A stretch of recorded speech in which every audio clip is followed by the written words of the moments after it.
the powers of speed.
Early on in this race.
The Spec-5 World Tour goes to one of the most feared and formidable, but revered and beloved racetracks anywhere in the world. It's the Nürburgring Nordschleife, all 154 corners of it, 12.83 miles for our usual 45-minute race length.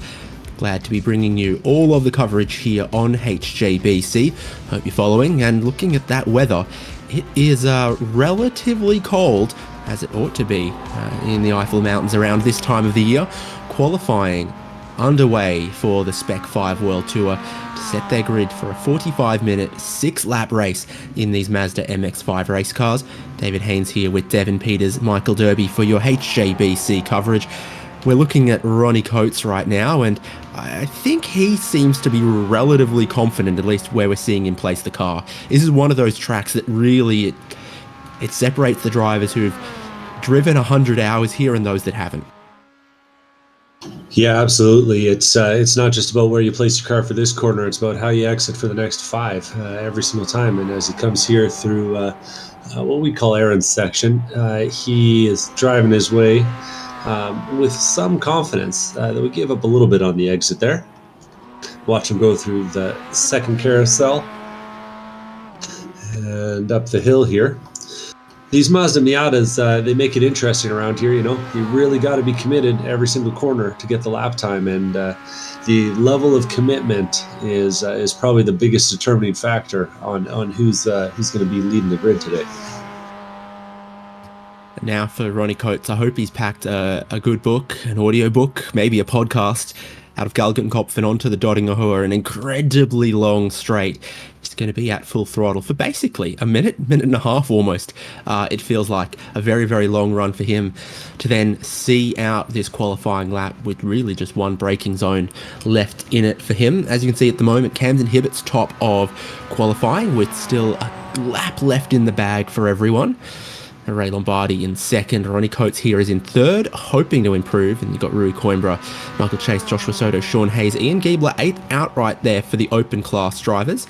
Again, another one of those tracks where your pace at other circuits can matter less if this is a circuit that you've practiced, that you're familiar with, that you've clicked with, and you're a little bit of a ringmeister. Yeah, we're watching Ronnie Coates here. He's actually coming around on his second lap. Qualifies been underway for a little bit here, so we'll see if he's able to improve this time around. 8:03 becomes an 8:014, so that's a pretty solid improvement from lap 1 to lap 2. Improving more, though, is Camden Hibbett going from an 8:03 down to a 7:59. That's right, the first driver to tickle the 7s in this Mazda Miata tonight.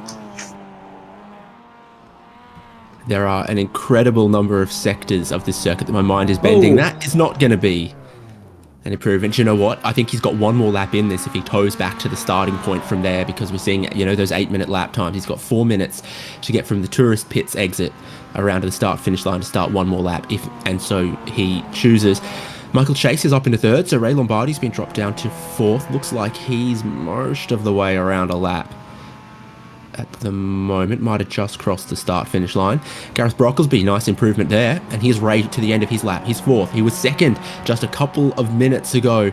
2 drivers have come through and improved, knocked him down to fourth. He's throwing it through the final corner onto the short Nürburgring pits and across the start-finish line for Ray. I think he found literally just 1 or 2 tenths, and that was about it. I was more like 2.3 seconds, but hey, around the Nürburgring, it all feels the same. It was enough to bump him up 1 spot over the likes of Odyssey Adams. And, maybe a bit of a home field advantage here for Ray. He's the only European club driver on the circuit at the moment for Spec-5 World Tour. He's got 1 more lap to go. HJBC.live has the live timing as well if you're trying to keep up with anyone particular in this qualifying session.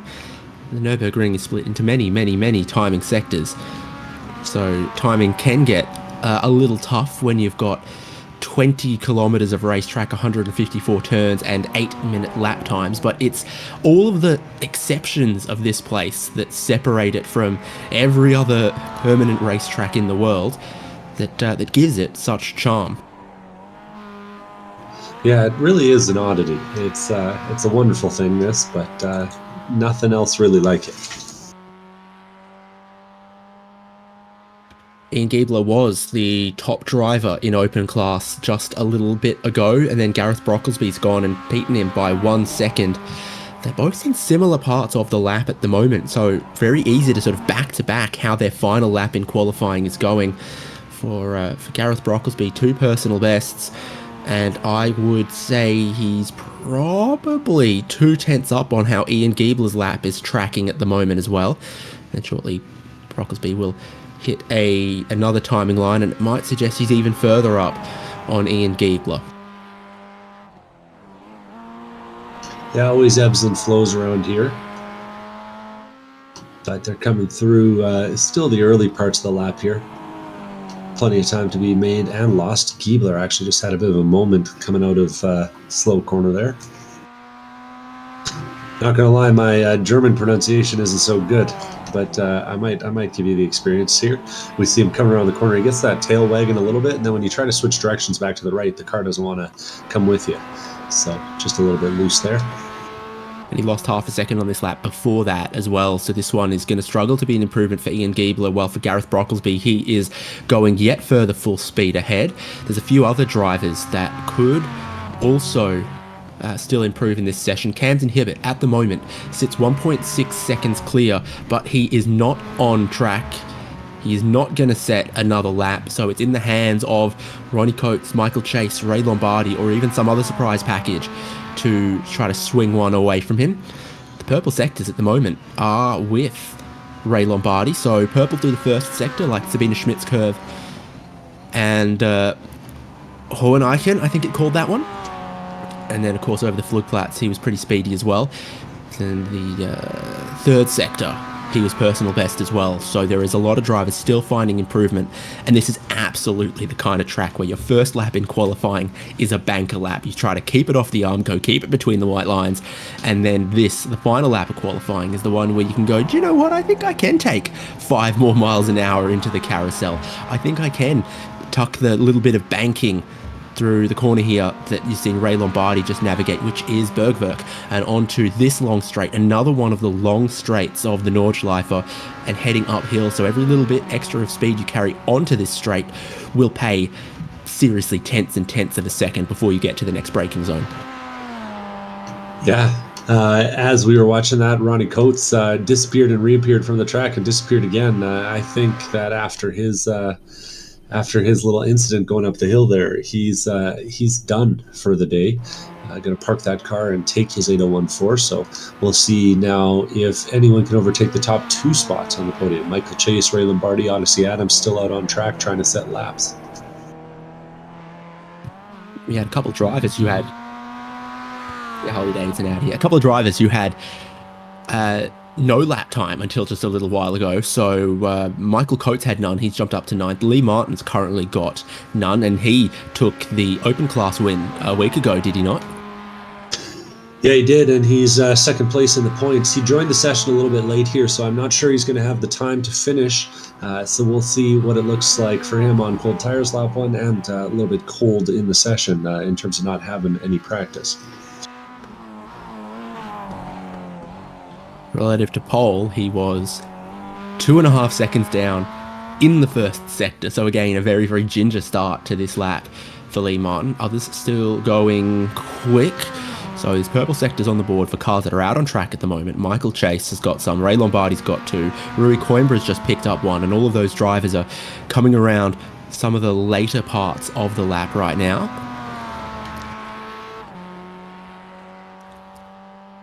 Lee Martin's heading towards what I don't think officially is known as Lauder Left, but casually might be known by some. Here's Michael Chase heading towards the little carousel, another one of those deceptively challenging corners, super banked and grippy on the entry. The grip washes out on the exit, can throw you out of that banking and into the Armco, but Chase keeps it online.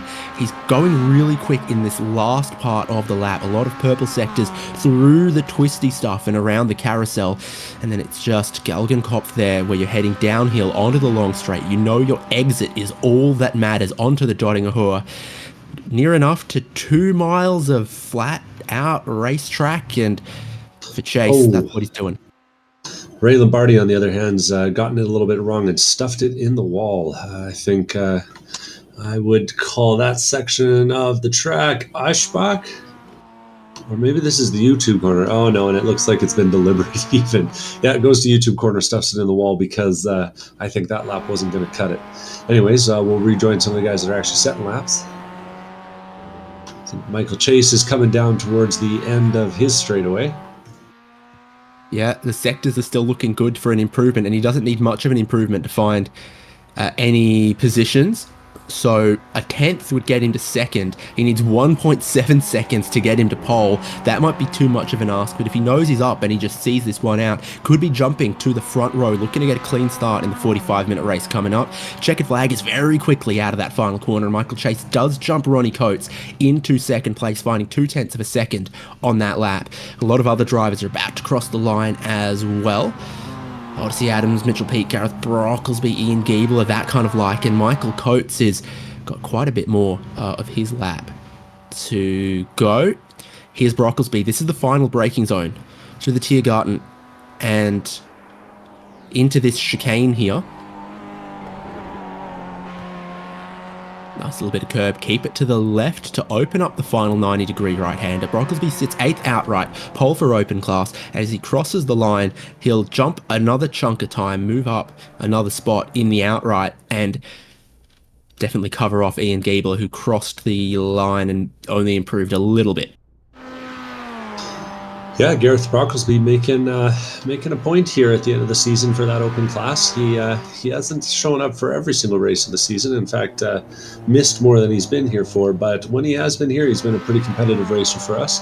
And we'll see if he's able to turn that into an open class win today. There'll be a few drivers angling for that. So I think Kosick, Herrell and Martin are the only drivers left that could see out a lap. Andy Kosick, as you can see, one more braking zone to go here. It's been mostly personal bests all the way through this.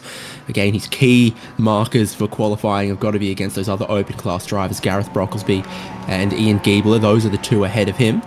So to finish this lap out, shortly we'll see if Andy Kosick can jump a little bit of time on his final lap from 15th outright to 14th outright. Still third in class. And there's Herrell, I think also finding just 2 seconds or so on that final lap. Lee Martin, he needs to see this one out if he's going to have any qualifying time at all.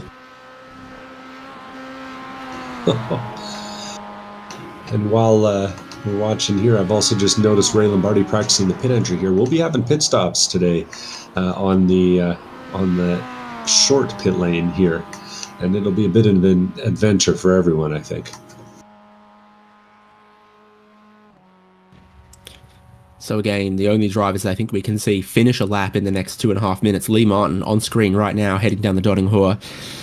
And I think Michael Coates is going to fall short based on where he is. He's not on the Dottinghor yet. He's still quite a way away. And when the time runs out, the time runs out in a qualifying session like this. So it's all eyes on Lee Martin, the only movement in qualifying at the end of the session. It looks like he's kept it within the lines all the way around this lap so far. As I say, every sector is a green sector, but it is his first lap. So different ways to approach this final chicane.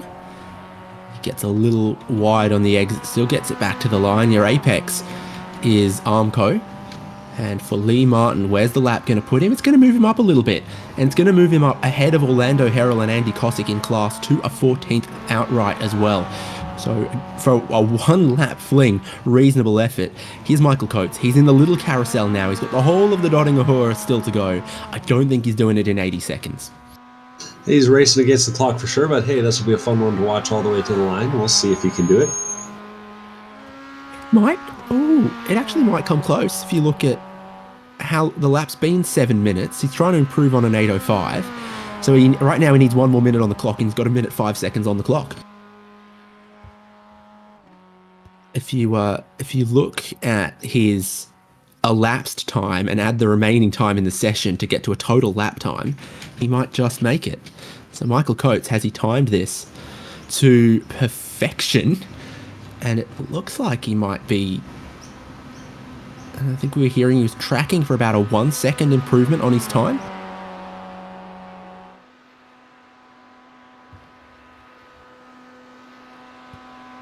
So 30 seconds left on the clock, and it's not just a race to make sure the lap time is improvement. It's a race to get to the checkered flag in time as well, with 20 seconds still left on the clock. Working his way through the twisting section, then hard on the brakes. You haven't used the brake pedal in about 90 seconds at that point. And then through the final corner here, 10 seconds left on the clock. He is going to beat the dash to the flag by just about 5 seconds, and it will move him up to 7th outright as well. Move him clear of all of the open class drivers as well. Very lucky late improvement for Michael Coates there, but he held his nerve, he saw it out, and the grid is set for round 12 of the Spec-5 World Tour from the Nürburgring Nordschleife. Camden Hibbert, we didn't see him in almost the last 10 minutes of qualifying, but he still set pole, the only driver underneath 8 minutes and ahead of Michael Chase. Ronnie Coates and Rui Coimbra on the second row, Ray Lombardi and Odyssey Adams on row number 3, and then Michael Coates, that time we saw from him, sneaking him into 7th just before it hit the presses. Gareth Brocklesby, best open class driver denoted by the blue stripe there in 8th outright ahead of Mitchell Peake, Geordie Fike, and then we had Ian Giebler, Tom Ayton, Joshua Soto, Lee Martin, Andy Kosick, Sean Hayes, Brian Jabelski and Orlando Herrell. Miraculously, all 18 drivers have set qualifying times, and you can tell pro from open drivers by the stripe underneath their position. And you can tell our lovely Spec-5 donors by their car number colors as well. Gold, silver, and bronze in order of their donations, and they get some great perks. First of all, they get to feel great about supporting the Spec-5 World Tour, but they also get some extra votes when it comes to voting on the track selection for future seasons. Yeah, as they form up on the grid here, we've got we're going to have a good show tonight. I'm actually really surprised to see Josh Soto gridded quite so far back. He's usually one of our really pointy end of the field kind of drivers, so maybe he's a little out of practice on the Nordschleife. I hardly remember seeing him much in the qualifying, to be honest. So maybe he set a lap early, or he came in late, or something like that. Great to see the level of detail they've put in around the track, as far as the ambulance looks like a German ambulance. The fan shop looks like a German fan shop. It is a bit weird when you get to some of the European tracks and the ambulance is a Ford E-Series cutaway. There is where you would bring your rental car on any other day of the year, but it's where the pace lap sets off from. 45 minutes still on the clock. That'll start when they take the green flag. Cams and Hibbett on the pole from Michael Chase, and they are, in these cold temperatures, really trying to get a bit of temp in. Yeah, you better hope so. It's going to be really, really sketchy out there. Cold weather today. We've seen cold weather all season long as they mimic the temperatures in this series based on what the weather looks like in the real world. And this is a tight track, old school, narrow, not a lot of opportunities to overtake, and a lot of opportunities to get two tires in the dirt and find a guardrail. Boy, oh boy, is there a lot of guardrail. There's some on the left, there's some on the right. That means there's got to be 34 miles of guardrail around here. And the pace car pulls in. That's where the pit entry is. For the Nordschleife variation, it's quite a narrow, small, tight pit lane, and it's early and it's on the right, and the green flag waves. 45 minutes of the Nordschleife. Camden Hibbett is going to be around the outside of Sabina Schmidt's curve, turn 1, as they drop downhill. And the grip actually kicks in right as you get to the apex, and the elevation starts to become a little bit of banking to help you with your cold tyres down into this twisty section. They got to sort themselves out early to open the lap. Committed through this right-hander, Grass and Armco on both sides of the track, ready and willing to gobble you up. But for Camden Hibbett, that pole has helped him very, very much to get this race underway cleanly. Not a lot of movement that I can see through the grid order. Everyone in their right mind would want to start this race cleanly. Yeah, and these guys are respecting the track as much as they're respecting the other drivers. I'm seeing lots of, cautious, patient turn-ins. Not a lot of too wide racing. All the way back to 18th place, they're pretty much driving in a single file line.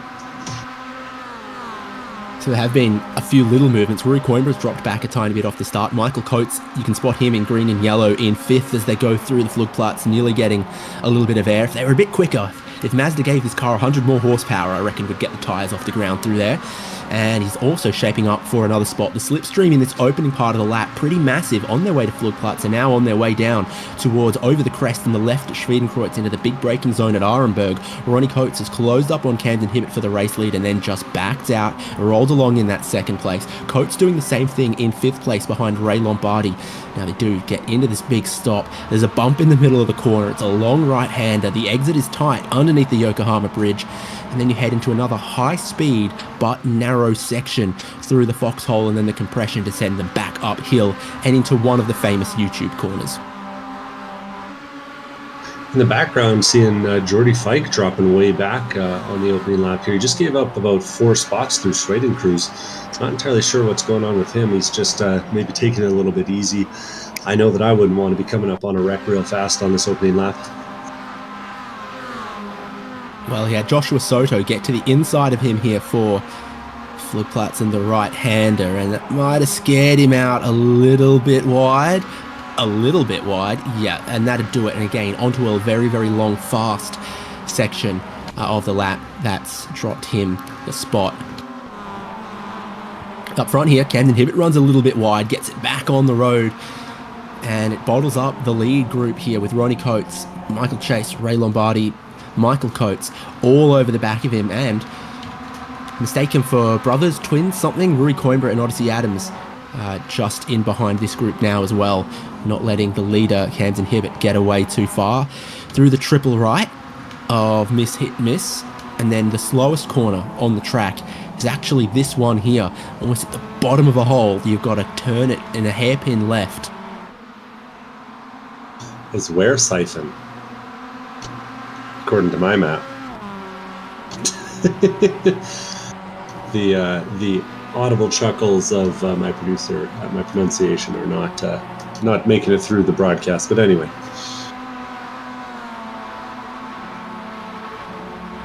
And soon heading towards Bergwerk. So you've got 11 cars in the lead group here, and Joshua Soto has gotten to the back of this group. There he is behind Ian Giebler, behind Gareth Brocklesby. So first and second in your open class, part of this group, sandwiched by Joshua Soto and the leading pro drivers.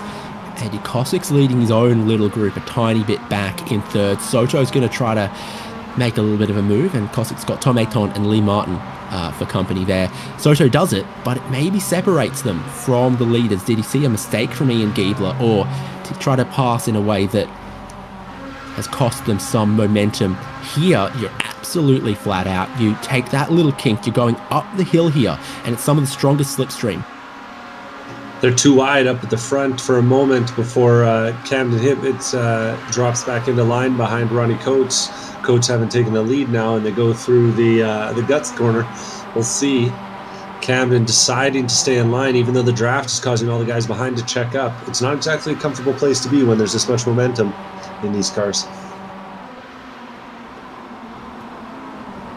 Klostertal, the corner before the carousel. This is where you get ready to take all your pictures, take all your screenshots. It's the most famous corner on the circuit, one of the most famous corners in all of motorsport, and you pitch it in to the ferocious banking of this tight hairpin, and you hope the car sticks, because if you pop out of that groove, you are going to lose positions. You might end up in the Armco, and worst of all, we'll probably make fun of you. Oh, absolutely. Not to mention a strong chance that you'll end up on someone's YouTube channel. Ronnie Coates is going to lead them through the twistiest section of the track from about here all the way around to the Kleinis Carousel. You can't really make a move because it's just corner after corner. It becomes a little bit of a tarmac rally stage amongst the forest and the smell of Germans cooking probably sausages. I think they call them Frankfurters. I think they call them Wursts, actually. Shows what I know. Odyssey Adams has a little moment. He's now too wide with Gareth Brocklesby. After going 2 wheels off the track, he's going to lose another spot here, potentially to Mitchell Peak. Mitchell Peak decides to back out of it, though. That's a good old-fashioned Canadian there, giving the right of way, holding the door open for the guy ahead. And this is the section of the track where you can see the pack split up a little bit. No long straights here, lots and lots of corners, some of them blind. This one's, it's off camber.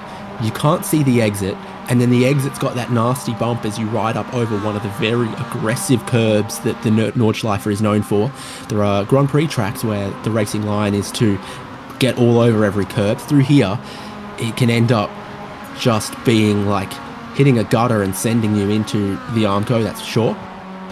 So you've got your top 6 together, and then Gareth Brocklesby leading this group for 7th. Yeah, things split up a little bit. Brocklesby holding on to that open class lead so far, though, and starting to drop the likes of Ian Giebler, the next car in class, who's almost contact between the leaders. Camden Hibbett got down the inside of Ronnie Coates, got given nothing. Now Michael Chase is going to be alongside him, heading towards the Kleinis Carousel. No way to go too wide through here. You lose so much time if you're not in that one groove that grips up through the corner there.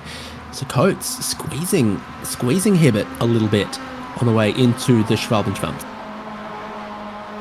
Yeah, and we'll get them all out on the straightaway now for a little drag race. We'll see who plays the draft the best and who really wants to go 3 wide into the Tiergarten corners. This is where it becomes super speedway style stuff, and the drivers that are, say, Joshua Soto, 3.6 seconds behind the leader, might end this straight within about a second of the race lead.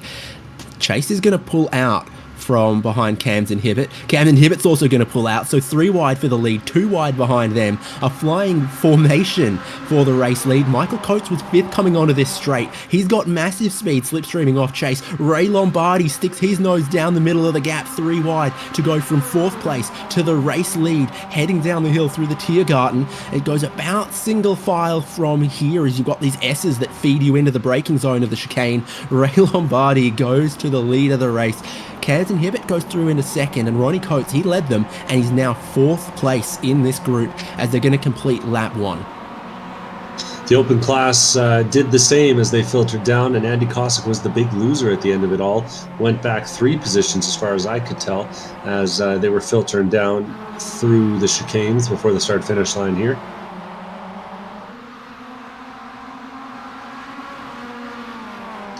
And things have straightened out in that pack. Sean Hayes now leading it. Back to the front, though. And we're seeing Camden Hibbett now putting a little bit of pressure on Ray Lombardi as they whip around through the early section of the lap here. Ray Lombardi's really hanging it all out there, having a good little bit of commitment on the exit. Oh, it gets it a little bit wrong there, though. I think he had to lift a little bit going on to the short straight here up towards Arenberg. Nope. Flugplatz? I'm lost, Haynes.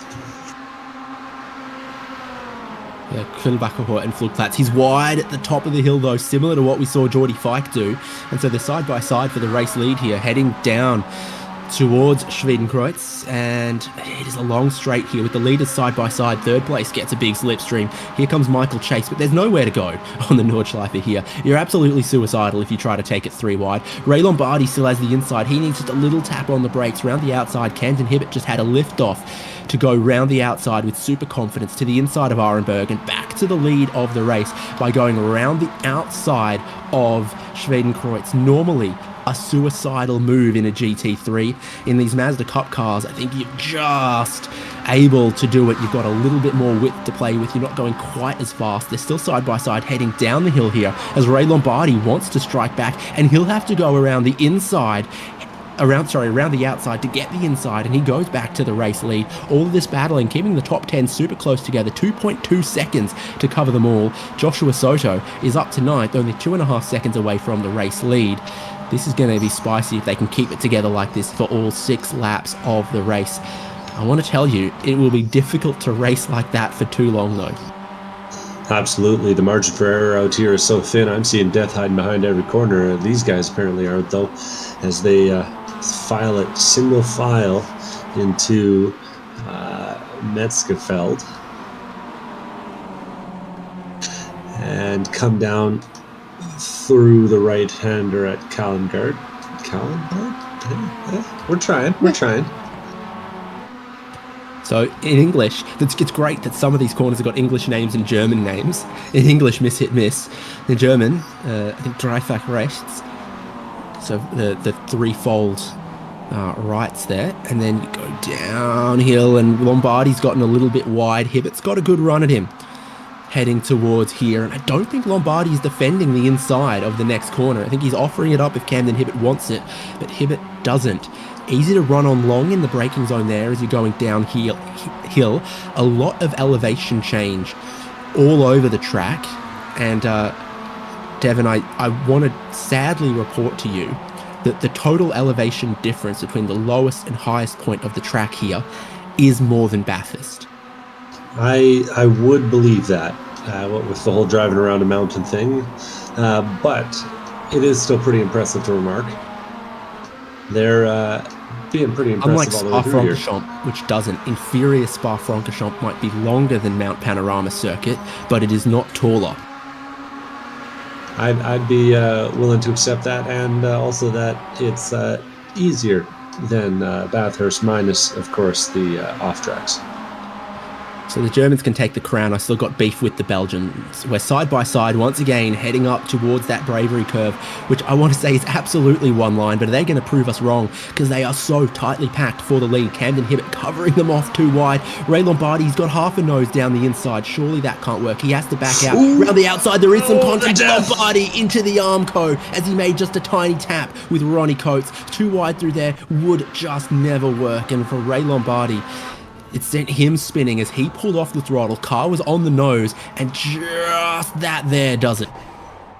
Yeah, it was honestly a great recovery at the expense of a bumper, but those are cheap on these Mazda Miatas, and he'll be continuing on. He loses one spot to Ian Giebler. The real question is going to be how much does that bumper cost him down the Davinger Hoy? And is the pit window open? And I think it will be at the end of lap 2. So there's a good chance that he'll be able to take a fast report and rejoin this race with only 20, maybe 30 seconds lost. End of lap 2, it should be. If it's not open end of lap 1, that kind of makes sense. But yeah, for a 6-lap race, either you can pit at the end of lap 3, and then that's the only lap you can pit, or you can pit end of lap 2, end of lap 3, end of lap 4. It's the only ways that the window could really work in a 6-lap race, and you can only pit once at the end of each lap. You can't pit halfway around the lap. I'll just wait until they open up the second pit area around here. That'd be something else. If Nordschleife is so good, how come there isn't a Nordschleife 2? I think that's the Mullenbach Schleife, actually.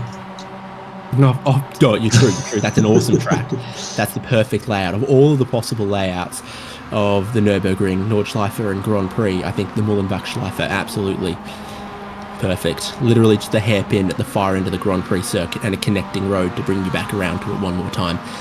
So, with all of that, Camden Hibbett's got a 1.2 second lead. I reckon he's going to push on pretty hard through this part, because if he can stay a second ahead of those behind, then he doesn't have to worry about them on the Dottinger Hohe this time around. But you look at the drivers that you've got in second, third and fourth. Ronnie Coates, Michael Chase, Michael Coates.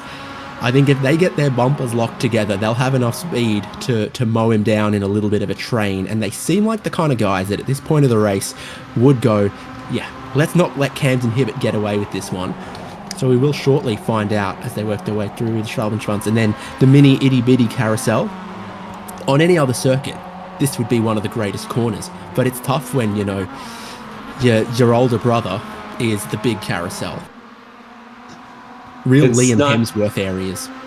It's not the greatest song ever written. It's just a tribute, you know? That's what's going on there. It goes a little something like this. Yeah. Yeah, so onto the straight here. Hibbett's dropped back a little bit. Didn't get a great run through the little carousel there. His lead's dropped back to only 6/10, but with that lead, he can send Ronnie Coates this lane, that lane, this lane, that lane. This is not Autobahn etiquette. They're side by side for the third place there, as well as Michael Coates gets alongside Michael Chase.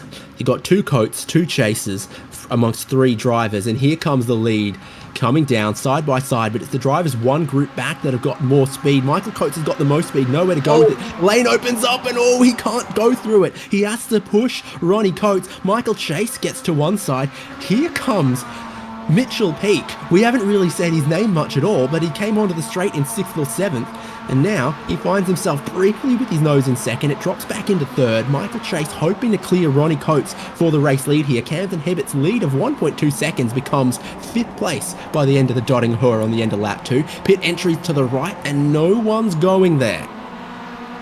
Yeah, we'll still have to see if Ray Lombardi's going to make an appearance, but early signs are that no one's pitting. And, it got spicy there. Apparently they remembered it was a race on lap 2 here. So I'm not keeping perfect track of how many race leaders we've had, but definitely this is Michael Chase's first time at the point of the field. Ronnie Coates going through in a second there, and Mitchell Peak rising high up into third here. The group of cars is now 8. There's Ray Lombardi on the pit lane, hoping to get a new bumper and also hoping to get enough fuel to get him all the way to the end of 6 laps of this race. He will not be going a lap down here, I don't think. Yeah, it is a bit curious to see Mitchell Peak up this far. Usually he prefers to hang back during the first stint. That's kind of the strategy that I've seen him use a lot. But here he's found himself right up near the front of the pack, and might be a sign that they're planning to do some pitting here a little bit later in this lap. Things got real close there between Camden Hibbett as he made a move on Michael Coates heading up towards Armberg there. Coates wisely let it go, but it cost him just a little bit of speed and now puts him under pressure from Rui Coimbra. At the lead here, Ronnie Coates is going for it. He's going to have to go round the outside of Schwedenkreuz for another time. Mitchell Peak's going to follow him, but they both have to tap the brakes on because if you get into that grass, then you're going into that red and white Armco. Still side by side for the lead here and a little bit of contact. Coates drifts away from the curbing and puts just a little bit of door into Michael Chase, slows him up for sure, and now we are too wide through a place that most other race cars couldn't do it flat out. Heading down the hill, picking up major speed. Mitchell Peak goes through to second. Camden Hibbett's trying to follow him through into third, and Chase ends up back in fourth. Hibbett goes from fifth to third in the span of the first eighth of the track, I'd say, doing a really aggressive bit of driving to get his way back up towards the front, but he clearly is interested in some of that track position they got up there. 9 cars in the lead group. Gareth Brocklesby made a couple of positions there, actually. He's back ahead of Joshua Soto, back ahead of Odyssey Adams Jr. You are not going to miss him in a dark alley either with the yellow and polka dots. Yeah, the lead group's all sticking together. The rest of the pack is starting to get a little bit strung out. We're not seeing big battles throughout the field, but I can report to you folks that Odyssey Adams is still holding, Ian Giebler is still holding on to the lead in open class, running 10th overall. Ian Giebler is still holding on to the lead, isn't he? No, Gareth Brocklesby's still holding on to the lead. Look at me, I'm losing my mind. He's the next best after Gareth Brocklesby is Ian Giebler, who we're seeing on the screen right now. And then he's got a few seconds gap all the way back to 10 seconds back to Lee Martin in third.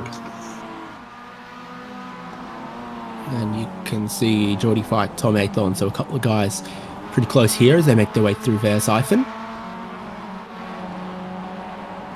This is the leaders, all of them 2.7 seconds from Ronnie Coates in the lead to Odyssey Adams in ninth. Not far away from going through the part of the lap where we had some contact a lap ago going through the Bravery corner. It's Bergwerk first, tightens late, but has a little bit of camber, so you've got to carry the right line through there if you're going to carry speed out the exit, pick up that little bit of slingshot as the car grips late on in the corner and then sends you flat out through here to Klostertal at the kink left, and then the track goes pretty sharply uphill because you're getting towards the highest point of the lap. So it's here where if you're leading, you really stall out going uphill and the cars behind get a massive slipstream, and first through to fifth, they are a train, they are a conga line. Got the bumpers to the bumpers. And I think this is just Chase trying to defend the inside, not let anyone get to the inside of him in that corner. I don't know, I was having flashbacks. Got some very dangerous overlap on Mitchell Peak as they're going through this little kink here. Can they go flat out side by side through there? I don't think they can, and I think Peak lifted. Hibbett goes to second. And then the rest of them start to have a little bit of a look at him. Can't do it around Klostertal. Peak stays out wide, but he'll have the inside heading towards the carousel. And there's a little bit of overlap at the back as Josh Soto's looking wide in the background, decides that he wants to ride in the carousel, not on the outside of it though, as the advertising boards try to hide all these beautiful race cars going around.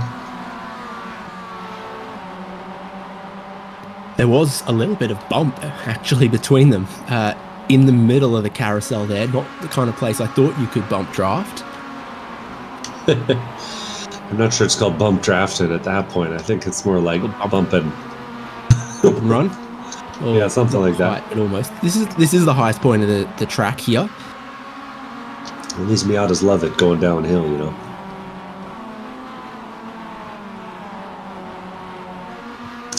And really the section of the track, I'm going to say really through here, the section of the track where they can show off what they do best, these Miatas, changes of direction, lightweight, you know, really just carving it up.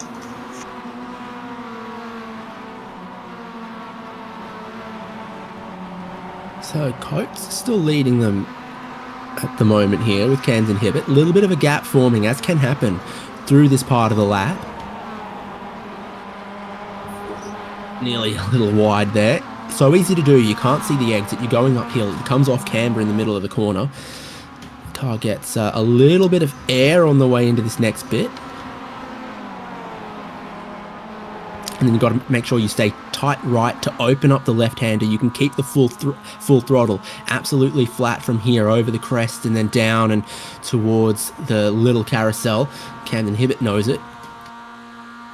Got to be careful of those lethal curbs there, and he wants the inside. They've done this before and it ended in contact before. So as they're side by side for the race lead, Hibbett's through the inside. Ronnie Coates wants to go round the outside. Really wants to go round the outside into the left-hander here. Oh, Hibbett's in the grass. Hibbett runs wide. Well, Peak might have an opportunity here. Decides not to take it. That was really beautifully executed. You want to be in 4th or 5th position right now. Yeah, evidence would suggest that that's the place to be, but I just got to give props to Ronnie Coates. That was beautiful, the way he hung around the outside. He was actually behind Camden Hibbett as they came off the corner, but used the extra pace from the wide line in order to slingshot himself back up the inside. And now as they head onto the dotted gear hole, they're going to have a draft battle for the ages as we wait and see what the pit strategy is going to look like. Welcome to my TED Talk. I think Michael Coates, currently 5th, can get to the lead of the race. Look at them all closing up. Absolutely getting swamped is Ronnie Coates. Now Camden Hibbett's turn as he tries to not give the slipstream to Mitchell Peak, but Peak's got the speed. They come across left. Are they trying to cover off Michael Coates in green and yellow? He runs out of places to go despite his speed. Now it's Mitchell Peak who'll get closed in by Michael Chase. 3-way bump draft in the right-hand lane. Inside lane opens up. There goes Michael Chase to the lead. Camden Hibbett, he got that 3-way bump, got a bit of speed, trying to go around the outside of Mitchell Peak now to try to hold on to 2nd. Coming through into 3rd, 4th, Rui Coimbra made up a couple of spots there. Michael Chase back to the lead of this race. Is it entry time for any? Oh, there is a checkup on the pit entry. A couple stay out, but Chase, Hibbett, Peak, Coates, and Soto all on the pit lane at the halfway point of the race. Little drama there. I'm not sure we caught it on the camera. Odyssey Adams got it all wrong going into the final corner. Slid a little bit and tagged the inside. I don't know if that car's handling as nice as it was before, but tagged that little bit of guardrail. Seeing a lot of the field continue on. I think if it were me, I'd like to drive on the empty track without a draft, even if it cost me a few seconds down the straightaway. Race off of the pit lane here, and Camden Hibbett wins it over Michael Chase. Ronnie Coates, Joshua Soto also jumping a spot there over Michael Coates. Not a surprise. Soto was part of that lead group but never led a lap, so that might have been a little part of his game. Save a tiny bit. Drivers who have stayed out. Rui Coimbra goes to the lead with Gareth Brocklesby. Odyssey Adams in 3rd with Ian Giebler in 4th place at the moment. They've all still got to pit.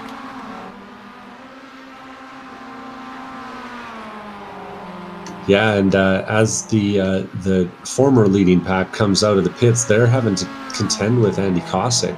Camden Hibbett is getting checked up real bad, and we've seen how aggressive Camden can be. I wonder if he's going to try and make a move into Arnberg here. I know Andy won't like it, and he's going to try the outside. Oh, this is going to be a little bit spicy unless Andy gives him the spot. Andy's behind. Andy backs out and he's going to let 2 of them go, but way out wide. Michael Chase just keeps it on the road. If he touched the grass, he would have been heading for an accident. Ronnie Coates has an issue. Oh, trying to stick the nose in. 3 wide there.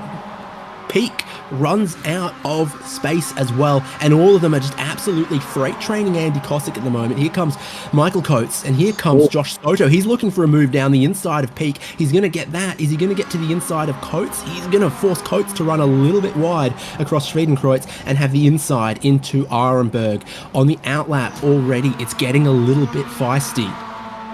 Man, the way the cars are bouncing and jostling around as they are foot on the floor at nearly the top speed of these cars is so impressive at that section of the track. So here comes my iRacing fanboy to say that the way cars in iRacing show the suspension compression, the body roll, all of that, it feels like what sets them apart. And as they ride over all of these bumps, these curves, as they get loose and then they compress, you really see that the cars are attached to the laser scan road on iRacing, and you get all of that challenge that the Nürburgring provides. It's an old surface, it's an old layout, it's to the lay of the land, not some 2000s FIA Grade 1 super wide paved runoff kind of circuit. This place is the green hell, and long may it remain so. Here, here.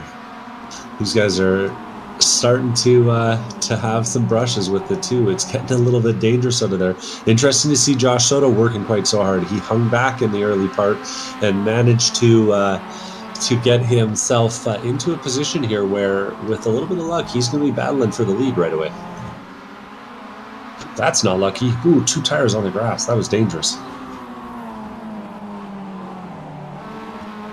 So calling the chase group that they've already pitted, and also there's Chase in there. Michael Chase. Yeah, Camden Hibbett leading this group from Michael Chase from Ronnie Coates at the moment. Trying to keep an eye on what their gap is relative to Rui Coimbra and Gareth Brocklesby, if these guys are making good time in a little bit of clean air, or if they've been kind of hung out to dry a little bit. So 24.5 seconds at the moment.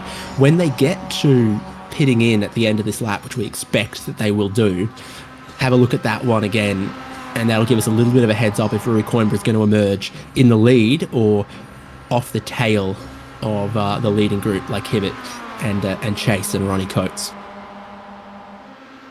Yeah, the other thing that I wonder is if Camden and co are going to catch up to our next little group of open class and sort of mid-pack pro drivers. If not here, then in the second half of the lap. They're starting to see them just peeking around the corners up the road, and if they do get there, that could cost them some serious time on the back half of this lap. Chase has just been off the road behind Camden Hibbett. So they're definitely pushing on here as if maybe they're trying to make that breakaway group from Ronnie Coates and Joshua Soto. I say Ronnie Coates and Joshua Soto, and I don't want them chasing me day or night, dark alley or anywhere. I think they're going to catch you. I love that asymmetrical racing stripe on Soto's car there. It's a good look. Speaking of asymmetrical liveries, Brian Jabelski's also got one with an orange stripe and an offset sponsor position. So that's something. He is, in fact, actually running last at the moment, but there are a couple of cars that haven't stopped that he might end up ahead of. All 18 drivers qualified. All 18 drivers are still running. A minor miracle around the Nürburgring Nordschleife. Camden Hibbett's taken about a quarter of a second out of Rui Coimbra. So I think this group will still look to emerge as your race leaders. Yeah, and despite the fact... next group like you were talking about, and this is the part of the lap where the confidence and the bravery of our leading drivers really will eat a couple seconds out of some of the drivers who haven't been part of the lead group. Yeah, and they're gaining ground on them for sure. Now only 4 seconds separating them. Oh, and Odyssey Adams actually had a little moment just ahead of them there. As Camden Hibbett's going to come right up on his rear bumper. And he dives out of the way. Oh, nearly puts it in the wall getting out of the way of the leading pack. You appreciate it, but it scares the heck out of you, you know? Did the best he could. Joshua Soto off the road, 4 tires through the grass. Michael Coates does it too, kicking up the gravel. That's one of the YouTube corners, and I've seen that gravel get kicked up a couple of times. Manages to survive that, but definitely a hairy moment, not something you want to do. And if you'd done that in qualifying, your lap would have been deleted. So 23.9 seconds now, Camden Hibbett to Rui Coimbra. He's been pushing on through this part. He's even almost dropping Michael Chase. Through this part of the lap, there's been almost no one quicker than Camden Hibbett, and it's that kind of lone car hot lap qualifying pace he's displaying at the moment that put him on pole position. This is Rui Coimbra and Gareth Brocklesby. Haven't stopped yet, expecting to see them pit at the end of this lap. They're about to head on to the Dottingerhoor. Yeah, and we'll keep riding with them as they're going to have to make this draft work.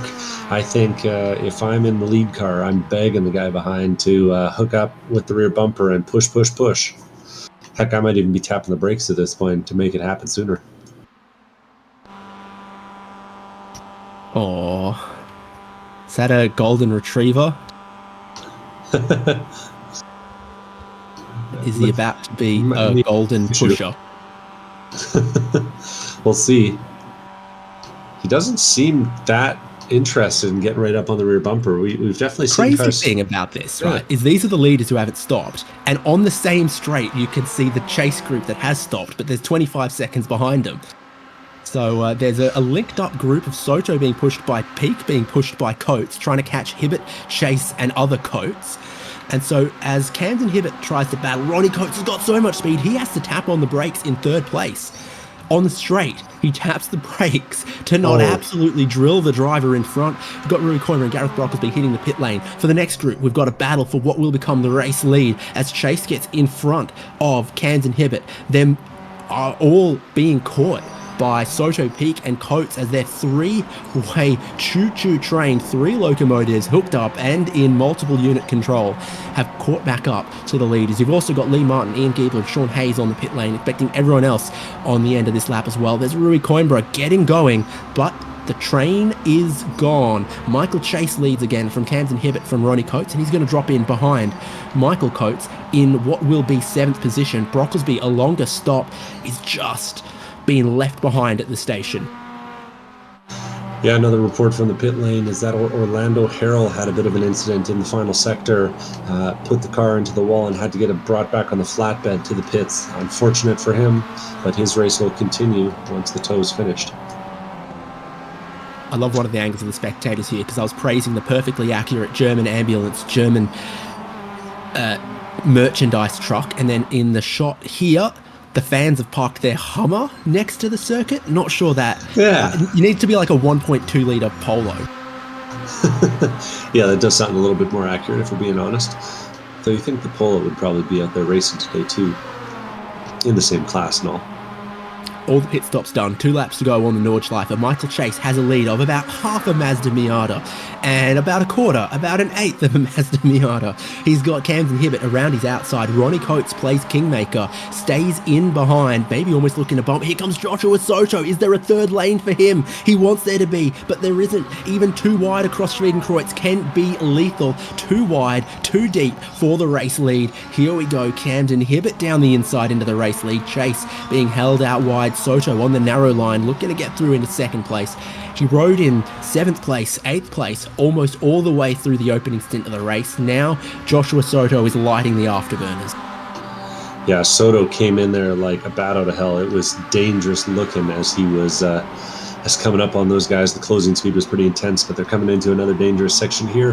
Mitchell Peak gets real close with Michael Coates behind. And all of them are nose to tail running through the Adenauer Forest.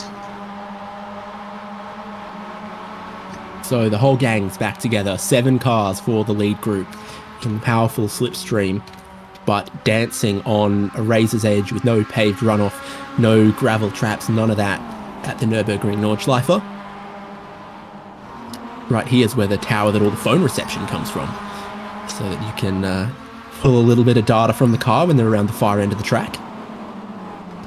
Soto 10 positions gained in this race so far to sit in 3rd, and he's been looking very, very racy. He was hoping to take 2nd or 1st, I think, when he got a good run towards Schwedenkreuz, but again, if the lane doesn't open, you can't go anywhere. Yeah, you definitely don't do it with 2 laps to go. Next lap, you might take a little bit more of a risk, but that would have been a sketchy one for sure. Another group's formed up, led by recovering Ray Lombardi.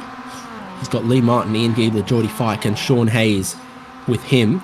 And there's one driver on their lonesome in between, and it's Gareth Brocklesby. Dropped by the leaders, but still looking like 18 seconds or so almost ahead of Ray Lombardi. So he can see this one out for the open class win.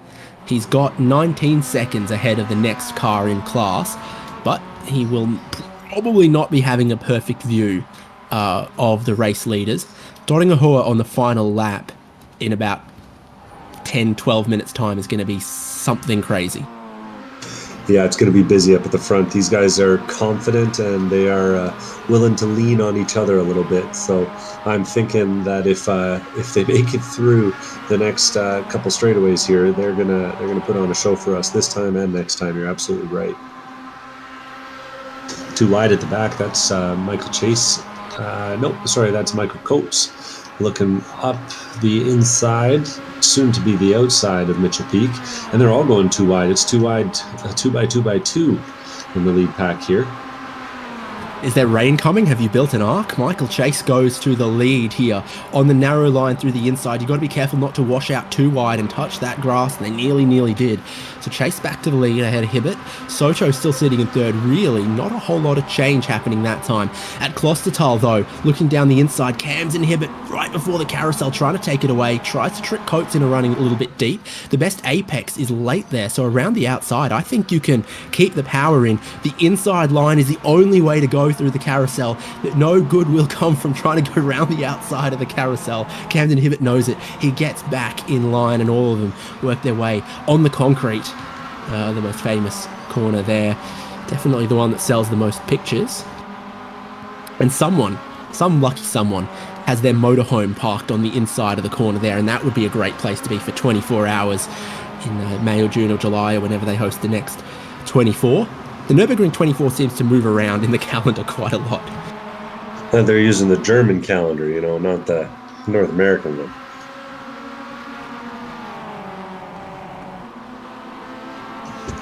Seeing a little bit of a battle for the lead of the open class between Lee Martin and Ian Giebler. Done it again, Devin. Not the lead, second and third place. Gareth Brocklesby's just such the class. Ian Giebler's up the inside. He's going to take the spot away more as a result of Lee Martin making a mistake than it is of him having the overspeed. Jordy Fikes thinking that it's an opportunity for him too, though, looking a little bit threatening. Not a lot of passes happen here through Vipperman, but apparently you can force the issue, but now you're off the road. Ian Giebler gets it back on the pavement. He's going to have to dust himself off a little bit and try to carry on. He's got Jordy Fike not in the same category, breathing down the back of his neck. He has gotten ahead of Lee Martin, who's now third in that open class, and with Sean Hayes. So all happening everywhere you look. You do worry sometimes, races at the Nordschleife, that the groups will get spread out. It amplifies the sort of skill difference or the speed difference between the fastest and the slowest drivers. Yeah, it's a dangerous place. It's a dangerous place, especially when you're trying to do it all 6 or 7 of you in a line. And speaking of, we're going to have another show down at the Dada Nugaroho as they come through the mini carousel and up the hill. You got something squeaking there, Devin. Let's see who leads this group in about 2 kilometres time. It won't be Camden Hibbert. There's no way it'll be Camden Hibbert. Soto in third. Can he manufacture something? Ronnie Coates, we know he's a smart competitor, known for this pack racing there in fourth. Mitchell Peak's all the way back in sixth, but he had a good go of it before. So from the bridge to the gantry, or the gantry to the bridge, Soto already up into third. Chase deliberately dropping back here. There's a lot of speed in the left-hand lane. Soto gets to the lead, but Ronnie Coates is going to have mega speed. He needs a lane to open. It doesn't. He pushes Joshua Soto. Here comes Michael Coates. Ooh. He's going to go 3 wide on this group, try to lunge the next group, but Ronnie Coates is pushing Joshua Soto, so they'll get up to speed pretty quick. Here's your 5 for the lead. Mitchell Peak's the fastest driver, and he's a couple car lengths back, but it's all happening too late. 3 wide, almost 4 wide for the lead of the race. Camden Hibbert wants it. He puts his nose in. He's got it ahead, but he's sandwiched between Michael Coates and Joshua Soto. He squeaks through by less than a Miata mirror to the lead of the race. The white flag about to wave. One more tour of the Nürburgring Nordschleife. 20 kilometres, 12 or so miles. Camden Hibbert will lead them onto the final lap, ahead of Joshua Soto, ahead of Michael Coates. No. We've lost Gareth Brocklesby. Gareth Brocklesby's had an accident going through the corner right before the Klein's Carousel. He's turned it in, he's clipped the apex and just gone out in the dirt and stuck it in the wall. We'll get a replay of it here as he comes around the corner, turns in, makes the right-hander, but when he goes through the left, you'll see he carries just a little too much speed at the apex, runs it out wide, hits the dirt on the outside, into the inside wall, and bang, that car is written off. He's towing back to the pits, and that means that battle between Ian Giebler and Lee Martin is going to be even more consequential than it was before. It'll actually be the battle for the lead. If you wind that one back and go frame by frame, you can see the exact moment he took 3 inches of wheelbase out of that car. From a 19-second lead, as you say, and it just all disappears that quickly. at the Nürburgring Nordschleife. He didn't have to push, but he had no other references there, and suddenly Ian Giebler leading class, but with Lee Martin all over him, and Andy Kosick elevated into third. Bit of battle going on for the leaders as well. Camden Hibbett leading, but Michael Coates to the inside, the outside. Well, the outside becomes the inside, like when I do my laundry, and Joshua Soto goes back to third. Ooh, that's a good move there. Michael Coates not afraid to go around the outside. Ronnie Coates, on the other hand, gets a little bit wrong on the exit. I think that Mitchell Peak might have a run here if he decides to take it.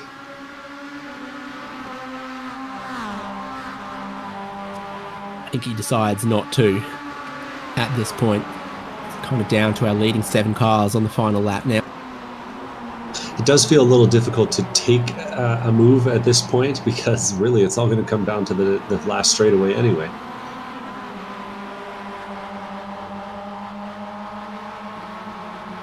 Yeah, at this point you're thinking, okay, where do I be? How far back? Who do I work with on the Dodingerhoor?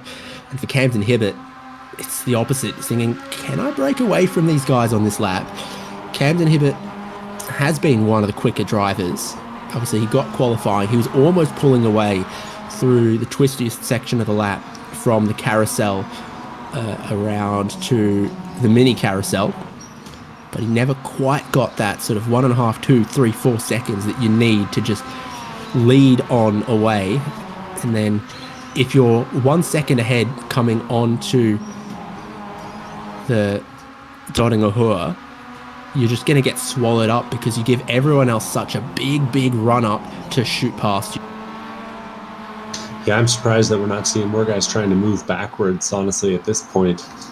As long as you stay in contact with the leaders and Camden doesn't manage to solidify this little breakaway he's attempting to form, then you'll be in really good shape come the end of the lap.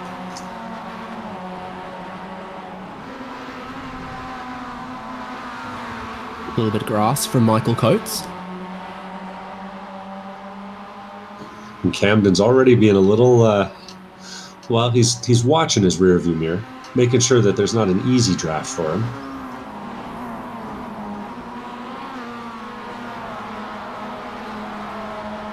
Bergwerk, you can get a little bit of the curb on the outside, but you don't want to get the draft. Yeah, Rui Coimbra hit the whole curb and got the rear tires up onto the dirt. Managed to gather it back up, though. I thought he was going around. He might have thought he was as well. He's dropped a little bit back off the group. You see Peak and Chase side by side. That Peak's holding the outside, but it's going to be hard to do all the way through the lap. And Soto's going second. So the battle's forming out. Soto makes a big switch left to right to go around the outside of the Bravery curve on Camden Hibbett. Soto looking for the race lead early on. Hibbett, just going to give him enough space. Too wide through there is not quick, and it means that the rest of the pack will close up. Mega speed for Chase. For Coates, mega speed for Peak, and Chase catching as well. Rui Coimbra, that'll erase some of his mistake as there's only 1.5 seconds to cover all of our top group, jockeying for position here, knowing that it'll all come down to the Dodingerhoor on the final lap. They have navigated the most difficult, most challenging, longest lap on iRacing 5.5 times now to just be this close for the lead on the final lap. Off camera, Tom Aton has just been passed by Andy Kosick around the outside. It was a real nice move, but we'll stay with the leaders. Soto leading them up the hill to the highest point of the racetrack, and in German they call it highest point. Who'd have known? And Soto, he's just maybe covering off Hibbett. And honestly, I don't think second or third is the place to be on this final lap.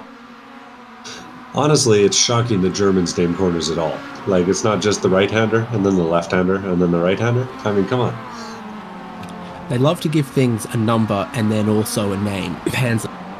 So, Soto, Hibbett, Coates, Peak, Chase. Oh, Peak way off the track.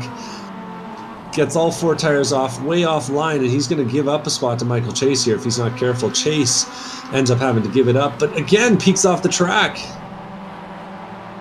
And you don't practice being offline through that sector, and it showed there for Chase and or for Peak as Chase was able to get by.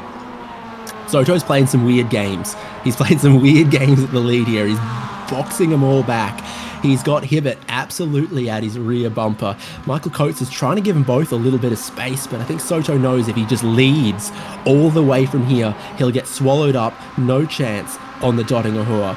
So he's trying to play some game, do something. And this could end up being just a roll of the dice for anyone inside of the top 6. Just luck shines on you. You get the right run. A lane opens up. Well, you've got a mile an hour more than the rest of the guys, and you could still win this from any position amongst these drivers. Heading through the Schwalbenschwanz now, trying to set up for the Kleines Carousel and the run onto the Dottingahua from Galgenkopf. Joshua Soto leads by nothing over the rest of the group. This is the view from Rui Coimbra, last driver in the group. He can see the race lead just 1.5 seconds ahead of him. I'll tell you, there's more than 1.5 seconds of slipstream on the final straight. Soto is parking it. He's making a car park through the Galgenkopf. Off the road, a few of them run. Rui Coimbra jumps 2 spots as he says, all right, I'll play this game. Joshua Soto dropping back. Camden Hibbett to the lead of the race. Soto's played this game and he's put everything on the table. 3 lanes, 4 lanes. Soto moves across on Ronnie Coates. Camden Hibbett still leads. 3 wide for the race lead on the Dottingahua. Rui Coimbra has gone from 7th to the lead in 2 corners, but will he go back to 7th in the length of a straight? Ronnie Coates boxes Joshua Soto in a position where he can go nowhere, do nothing, and we're 3 wide as well. Opening up the 3rd lane here. Camden Hibbett, if he can get someone to push him, can go to the race lead. How about 4 wide? Then 3 wide behind that. Michael Coates bumps Ronnie Coates to try to put him into the lead of the race. Michael Coates is pushing his horse along. Joshua Soto gets a bad bump off Mitchell Peak and they're 3 wide. It's going to end in disaster, but only one can win as they head through the Tiergarten, the final braking zone of the lap. Ronnie Coates is in best position. Joshua Soto gets spun around. He gets straightened up. Wow. Camden Hibbett shoots through in a second, then he gets a little bit of a tap sideways from Michael Coates, but Ronnie Coates is going to come out of the final corner. He's going to take the race lead. Is there a car park in the final corner as Camden Hibbett gets spun around? Joshua Soto goes for 2nd, Mitchell Peak for 3rd, Rui Coimbra goes from 7th to 1st to 4th, Michael Coates crosses the line in 5th, and then it's Michael Chase, Camden Hibbett. My goodness, you knew there was going to be drama. And the drama's not done yet. Lee Martin's up the inside of Sean Hayes, trying to hold him off as both he and Ian Giebler behind are battling for the lead. Giebler backs out of it, and I think that Lee's going to be able to hold him off. We'll see. There's room for one last dive. Sure enough, it's not there, and Lee's going to take it while Giebler drifts through the final corner to a 2nd place finish. Andy Cossack coming around the final corner after holding off Odyssey Adams Jr. is going to finish 3rd in open class, 13th overall. Odyssey Adams 14th, 15th for Tom Aton, 16th for Jordy Fike at the line. I seriously think with the lead 7, they were parked closer than you'd ever see at a shopping centre. You'd never see... I cannot. You never roll into the work parking lot and see like that close, bumper to bumper, not able to open the door. Insanity. And it was all building up to that for the whole 45 plus minutes of the race. You knew it was going to play out like that. Oh my God. This is the leading group, and there's where it goes wrong. It all starts, someone has a slightly off square bump with Joshua Soto, but someone was always going to bump him off center when they were 3 wide, heading down towards a corner where there's only 1 line. And this is what it looked like to the leading 7 on the final lap. So Soto, okay, Peak comes across to the left, and then, no, it's Hibbett's little tap on Joshua Soto. Hibbett's off onto the grass. As he rejoins, he's alongside Michael Coates. Coates, just the smallest tap. And Camden's off the wall. He can't rejoin it. But, oh my God, the way Camden was able to get that car across the grass in the braking zone and still get it slowed down, I thought for sure he was going to make that work. And then just that little tap was enough. And they clean it out, and Rui Coimbra comes across the line. Oh, that was something else. It absolutely was. Let's look at the results then. Ronnie Coates, the winner. Joshua Soto, Mitchell Peak, Rui Coimbra, Michael Coates, Michael Chase, Camden Hibbett, Ray Lombardi, despite swapping out the nose a little early in the race, came back to 8th. Sean Hayes in 9th. Lee Martin, open class winner there in 10th from Ian Giebler and Andy Cossack. Odyssey Adams, Tom Aton, Jordy Fike, Brian Schabelski. Orlando Herald 17th, and Gareth Brocklesby basically looking like a retirement there in 18th. He had it all sewed up, but then the Green Hell did what it does. He got half an inch out onto the grass, and there was no way from that spin to not end up in the Armco, and he goes from a 20-second lead in class to being last on the track at the Nordschleife. She's a fickle beast, that one, and I fear that she may have consumed some of the finishers from the race, because I'm not seeing any of our leaders available for an interview. We'll see if any of them pop up. But we can grab open class winner and drag Lee Martin from his comfy place into the commentary box. Congratulations on the open class win. Is there a tougher track than this? Yeah, I'm going to go with no. This is an amazing track. It is my favorite track, and it's the one that I am most terrified of racing on, especially close quarters. I think we were 3 wide on that last lap. The final lap was insane everywhere we looked, but as far as your class battle was concerned, Gareth Brocklesby had you guys out to dry, but you've got to see out every one of the 154 corners on a lap to see the checkered flag here. Yeah, for sure. It is. How many corners are there? I don't know, but it's. iRacing says 154. I'd count slightly less, but iRacing counts it as 154 on this layout. Jeez. So yeah, that's a lot of corners to get just right. I think I muffed one of them and picked up an incident somewhere along the way. But yeah, I mean, very few places to pass. You got to be strategic. And yeah, I was trying not to get past Giebler until the end because I knew I needed that draft on the last straight. Amongst the 12.5 miles, it does have a little bit of everything. Tight, narrow, twisting, off-camber, blind corners, but then that one massive straight where you might as well forget everything you know about road racing and try to win the Daytona 500. Yeah, I might need a little coaching from you and some of the DraftKings on the oval circuits because, yeah, that last bit, it's every bit of NASCAR race and every bit of the strategy that you need there. And you just don't want to be first. And then you don't want to be in the middle when Sean takes it 3 wide and then you're just basically praying. But amazing drivers, everybody holding their line, everybody making an exciting finish. I hope it was a good broadcast. I think the final couple of minutes were pretty good, and the 45 minutes before that decent as well. Congrats on those points and on the finish and seeing out the Green Hell. Yes, sir. Thank you very much. Thanks for the great broadcast. As always, appreciate you guys. I think I put Lee Martin back where I found him. I'm not sure. I might have put him back in the wrong place. Oops. Well, I think we had our race leader for a second, and then where did Ronnie Coates disappear to? Oh, he's back. So for you, Devon, let's get our outright race winner. Ronnie, I've seen a lot of finishes at the Nürburgring, and I don't think I've seen one as close as that. That was amazing. How does it feel to pull that off? Oh man, it was crazy. Absolutely crazy. Lots of close contact in there for sure. As you were coming on to the Donnergerhoy the last time, did you have a strategy in mind, or was it just evolving in front of you? Yeah, it was pretty much evolving. I mean, I knew from third place I was going to get a big run, and Camden moved over and put a pretty big block on me. And so, big shout out to Rui. He moved over, gave me a little draft there, got me by both of them. They kind of squeezed me. And then right there at the end, Coates also gave me a little shove too, which kind of helped, which I think it was going to help him too, but it just gave me just enough to clear the shenanigans when everybody got sideways right there. I probably would have got taken out as well. Great catch on Camden there. Yeah, that was really special from him, and it was really impressive from you out at the front. I wouldn't have bet that the guy running right in the top 2 or 3 was going to win it with the way the draft was playing out there, but you managed to hold on to it. Yeah, it's so hard to know where to be. I mean, the couple laps before that, I could have went by and then been up there, and it's like, well, I don't know. I think I'll wait back here. It's probably a little safer, and then just try to get up there and battle it out at the end. Just tried to stay close on those last few corners, make sure that I had the best draft I could get. What's the secret to racing as close as you 7 guys out at the front were? Because that was impressive stuff too.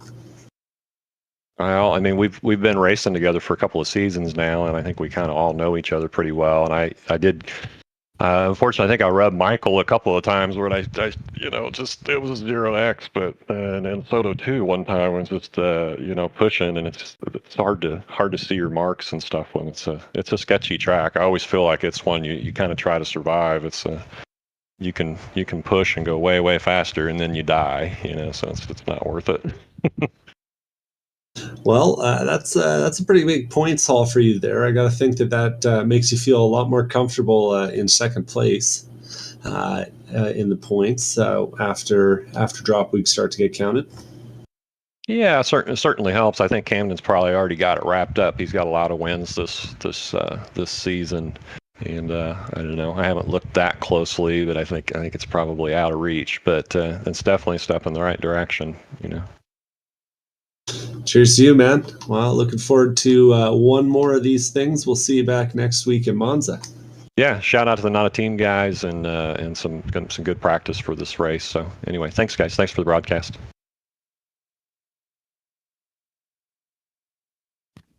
Awesome racing for every category, coming down to just about the final lap, maybe even the final corner. Ronnie Coates comes away with the Pro Class win. Lee Martin comes away with the Open Class win, and there's just one round left of Spec-5 World Tour this season.